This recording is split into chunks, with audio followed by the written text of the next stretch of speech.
क्या आपने कभी सोचा है कि अगर किसी देश की पूरी पावर किसी एक इंसान के हाथ में दे दी जाए तो सारा सिस्टम कैसा चलेगा?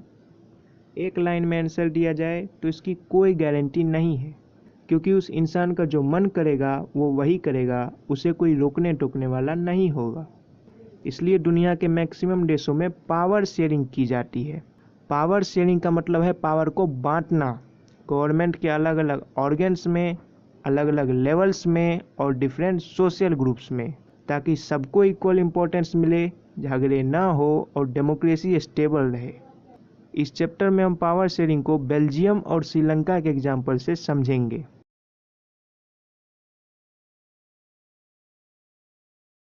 बेल्जियम यूरोप का एक छोटा सा देश है।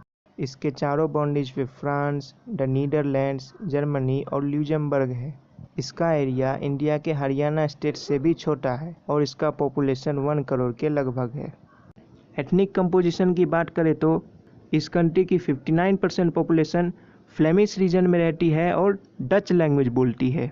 40% वेलोनिया रीजन में रहती है और फ्रेंच बोलती है। बाकी के 1% लोग जर्मन बोलते हैं।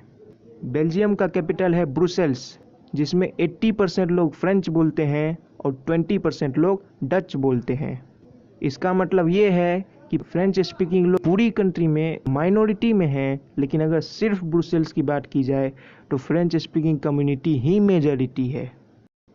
अब 1950s और 1960s के बीच में इन दोनों कम्युनिटीज़ के बीच लड़ाइयाँ होने लगी, क्योंकि फ्रेंच स्पीकिंग कम्युनिटी नंबर्स में तो कम थी पर बहुत ही ज़्यादा रिच और पावरफुल थी, और डच स्पीकिंग कम्युनिटी को मेजॉरिटी में होते हुए भी एजुकेशन और इकोनॉमिक डेवलपमेंट के फ़ायदे बहुत बाद में मिलते थे।